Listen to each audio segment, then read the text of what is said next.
عرف دو اشخاص کا۔ ایک شخص وہ ہے کہ جس کو اللہ نے دنیاوی نعمتیں جو بھی اس دور کی تھیں بھرپور دی ہیں، مادی وسائل بھرپور دے رکھے ہیں، اور وہ اس قدر اس کا معاملہ ٹھیک چل رہا ہے کہ ہوتے ہوتے اس کی نگاہ اب اللہ کی طرف سے ہٹ کر ان مادی اسباب و وسائل ہی پر جم گئی ہے، اس کا توکل اور اعتماد اسی پر قائم ہو گیا ہے۔ ایک دوسرا شخص ہے دنیاوی اعتبار سے مرفع الحال نہیں ہے، اس کے پاس دولت نہیں ہے، دنیاوی چیزیں نہیں ہیں، لیکن وہ اللہ تعالیٰ کی معرفت اسے حاصل ہے۔ وہ اس دولت مند آدمی کو کوئی نصیحت کرتا ہے کہ تم اللہ کو بھول گئے ہو، تمہیں چاہیے کہ ہم تمام چیزوں کے اوپر جو بھی اللہ نے تمہیں دی ہے اس کا شکر ادا کرو، اس کا حق ادا کرو۔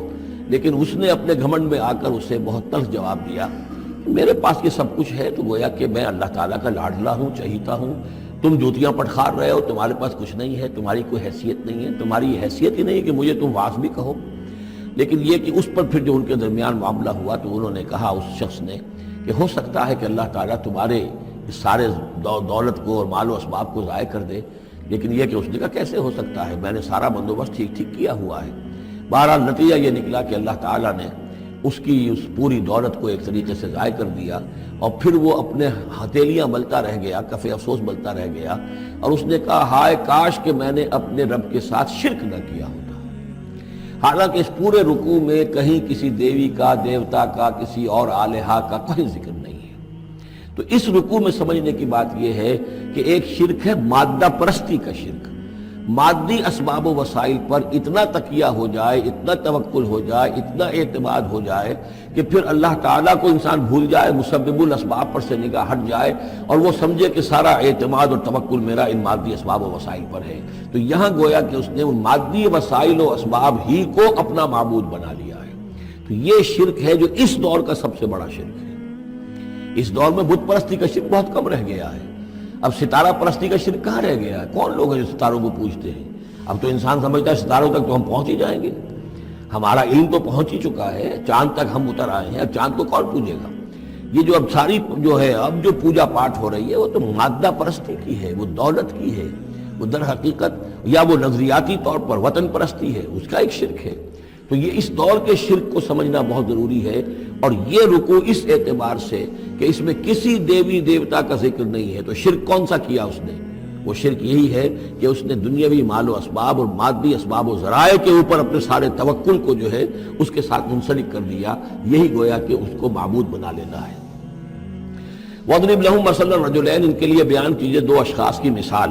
جعلنا لأحدهما جنتين من عناب، ان میں سے ایک کو ہم نے دیے تھے دو باغ انگوروں کے، وحففناهما بنخل، اور ان دونوں کو گھیرے میں لیا ہوا تھا کھجوروں کے درختوں نے۔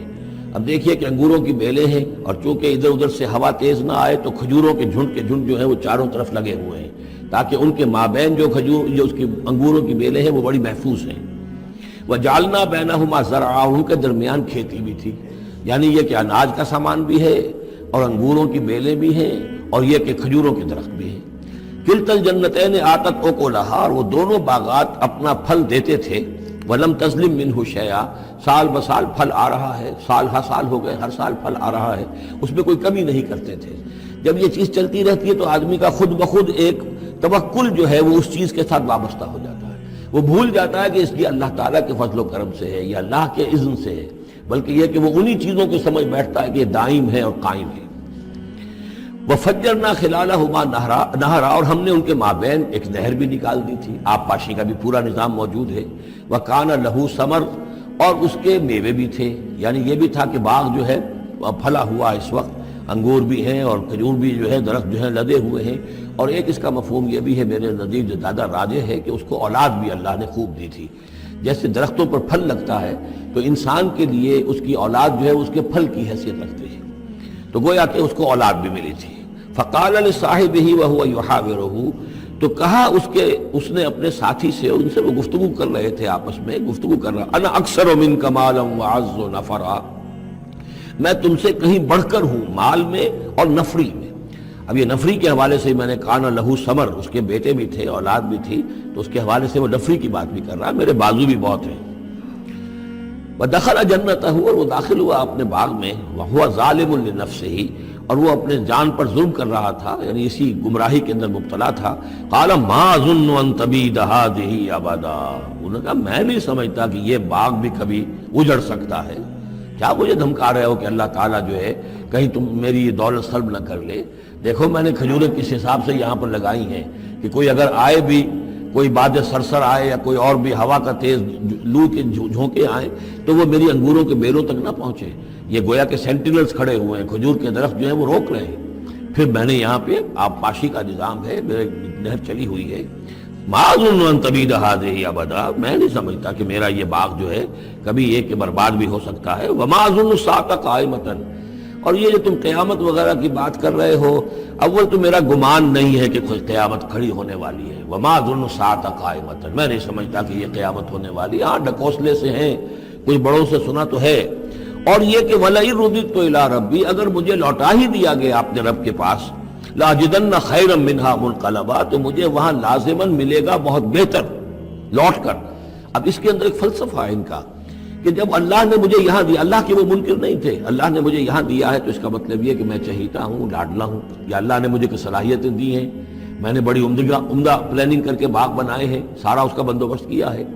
تو یہ میری جو صلاحیت ہے، یہ اللہ کی دی ہوئی جو میرے اندر ہے، یہ جو خیر ہے، یہ کہاں چلا جائے گا؟ آخرت میں بھی مجھے پھر ملے گا اور اس سے بہتر ملے گا. اور تم جیسے یہاں جوتیاں پٹخار رہے ہو ایسے وہاں پٹخارو گے. وَلَئِن رُدِدتُّ إِلَىٰ رَبِّي، اگر بالفرض ہو ہی گیا ایسا، لوٹا ہی دیا گیا میں اپنے رب کی طرف، لَأَجِدَنَّ خَيْرًا مِّنْهَا مُنْقَلَبًا، تو اس سے بھی بہتر مجھے وہاں پر ملے گا.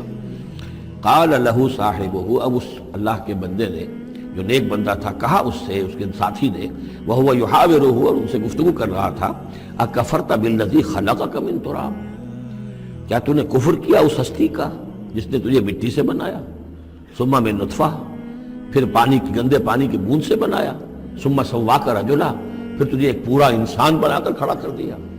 اب یہاں اور تجھے کفر کون سا کیا؟ یعنی یہ کہ وہ رب مان رہا ہے اللہ کو اور رب کے ساتھ اس نے کسی اور کا ذکر نہیں کیا ہے. مطلب یہ کہ آخرت کا انکار در حقیقت اللہ کا انکار ہے. اگر تم آخرت کے بارے میں جو کہہ رہے ہو کہ نہیں میں نہیں سمجھتا کہ یہ کوئی ہونے والی بات ہے، تو چاہے تم اللہ کو اب اقرار کر رہے ہو لیکن حقیقت میں اگر آخرت کو نہیں مانتے تو گویا کہ اللہ کا انکار ہے.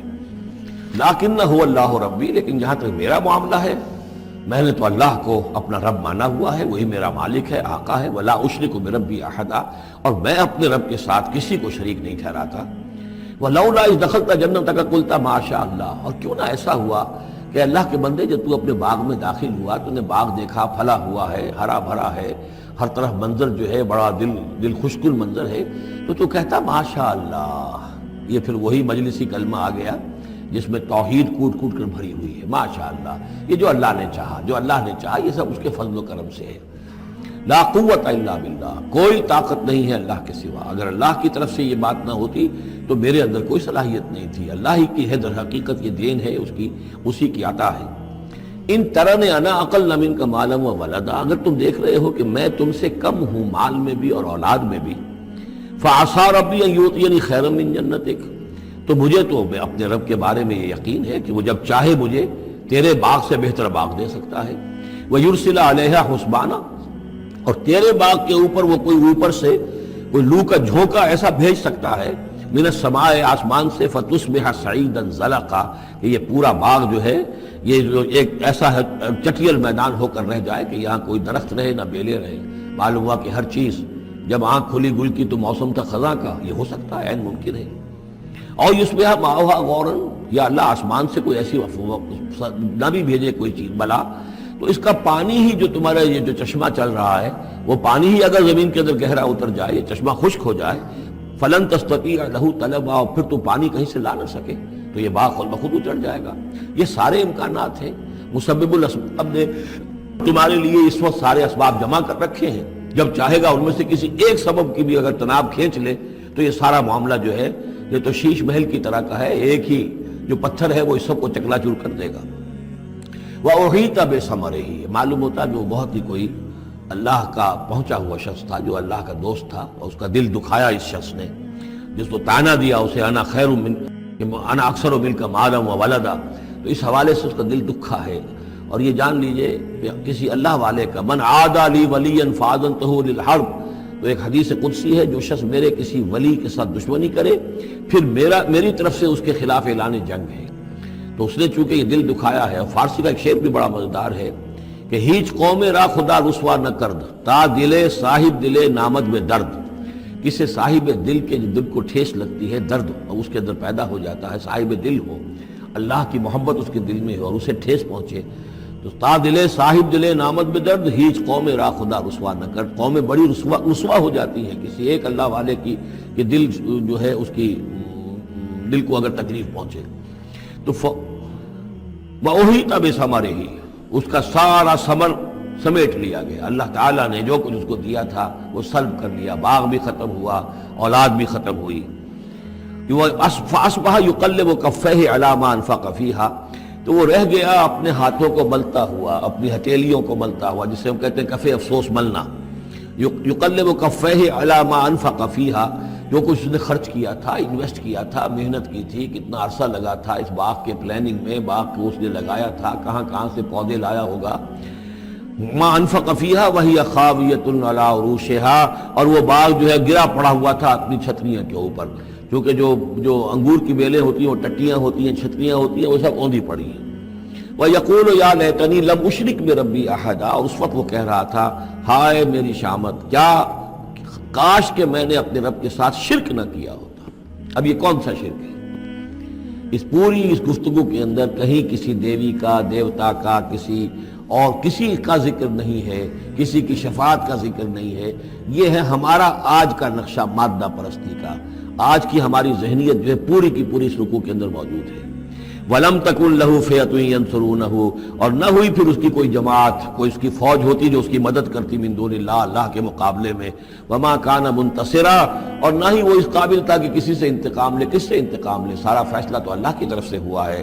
هُنَالِكَ الْوَلَایَةُ لِلَّهِ الْحَقِّ، یہاں تو حکومت اور اختیار کل کا کل اللہ ہی کے لیے ہے، سچے اللہ کے لیے جو الحق ہے۔ یہ ولایا ہے واو کے زبر کے ساتھ۔ والی کہتے ہیں حاکم کو، مالک کو والی، والی سے ولایا بنتا ہے۔ ولی کہتے ہیں دوست، پشت پناہ، اور اس سے ولایا بنتا ہے، ولایت باہمی۔ اللہ ولی الذین آمنوا یخرجہم من الظلمات الی النور، اور الا ان اولیاء اللہ لا خوف علیہم ولا هم یحزنون، یہ ولایت ہے واو کے زیر کے ساتھ۔ اور والی ہونا کسی کا، فلاں ملک کا والی فلاں تھا، یعنی وہاں کا حکمران تھا، بادشاہ تھا، تو یہاں کی بادشاہی، یہاں کا اختیار، ہنالک الولایۃ للہ الحق، کل ولایت اللہ ہی کے ہاتھ میں ہے۔ ہوا خیر ثوابا و خیر عقبا، یقیناً وہی بہتر ہے انعام دینے والا، اور وہی بہتر ہے نتیجے کے اعتبار سے، عاقبت کے اعتبار سے۔